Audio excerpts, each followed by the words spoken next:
नमस्कार। कोरोना योग एपिसोड 79 में आपका हार्दिक स्वागत है।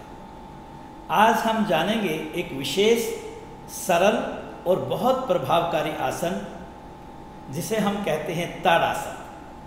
ताड़ासन पेड़ से भी लिया गया है और पहाड़ से भी लिया गया है, अर्थात जिसे हम ताड़ की भांति या पहाड़ की भांति शरीर को ज़्यादा से ज़्यादा लंबाई दें, उसे हम ताड़ासन कहते हैं।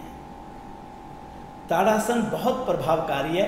पहले इसकी विधि समझेंगे, पश्चात सावधानी और इसके प्रभावों के बारे में जानकारी दी जाएगी। पहले हम एड़ी पंजे मिला लेंगे, दोनों भुजाएं बगल से शरीर के साथ सटी हुई, उंगलियां आपस में मिली हुई। अब दोनों हाथों की उंगलियों को इस प्रकार फंसा देंगे और इसे सर के शीर्ष भाग पर इस प्रकार रख दें कि हथेलियों का रुख ऊपर की ओर हो। अब श्वास भरते हुए दोनों बाजुओं को आसमान की ओर इस प्रकार ताने कि बाजू आपकी कानों के साथ सट जाए। एड़ियों को ऊपर की ओर उठा लें और शरीर के भार को पैरों की उंगलियों पर लाते हुए शरीर, वक्ष, कंधे और भुजाओं को अधिक से अधिक ऊपर की ओर आंतरिक कुंभक में ताने, श्वास भर करके रोकने के बाद यथाशक्ति रुके। धीरे धीरे एड़ियां धरती पर और दोनों हथेलियों का पृष्ठभाग सिर के शीर्ष पर रख दें। फिर श्वास भरें। इसी क्रिया को फिर एक बार और दोहराएं।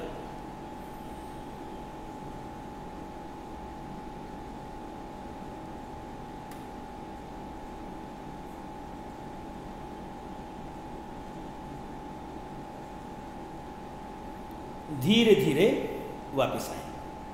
ये दो आवृत्तियां आपको करके दिखाई। प्रारंभिक अवस्था में साधक को इसकी 5 आवृत्तियां करनी चाहिए। धीरे धीरे आवृत्तियों की संख्या बढ़ा करके 10 तक कर लेनी चाहिए।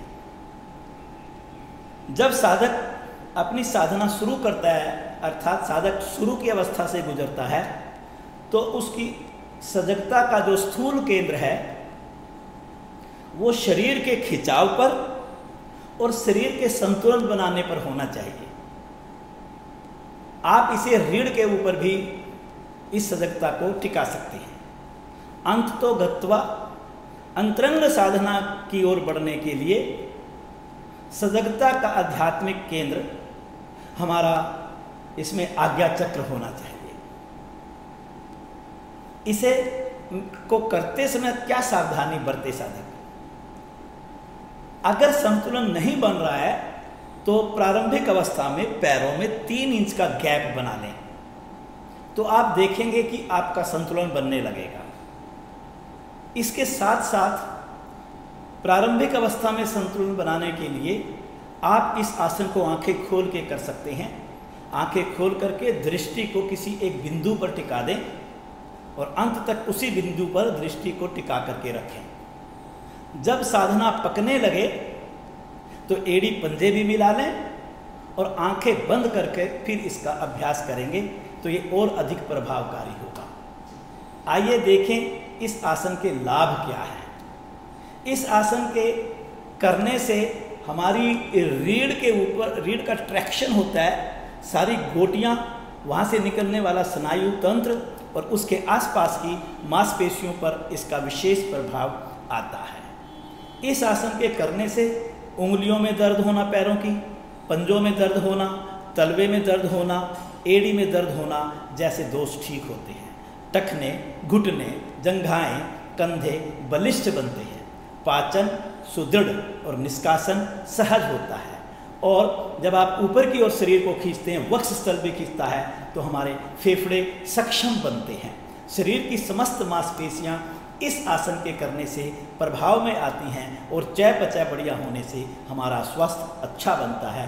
अतः इस आसन का अभ्यास हमें अवश्य कर लेना चाहिए। शंख प्रक्षालन में भी इस आसन का एक विशेष महत्व होता है। आप इस आसन का अभ्यास कीजिए। स्वस्थ रहिए, व्यस्त रहिए, मस्त रहिए। आपका बहुत बहुत धन्यवाद।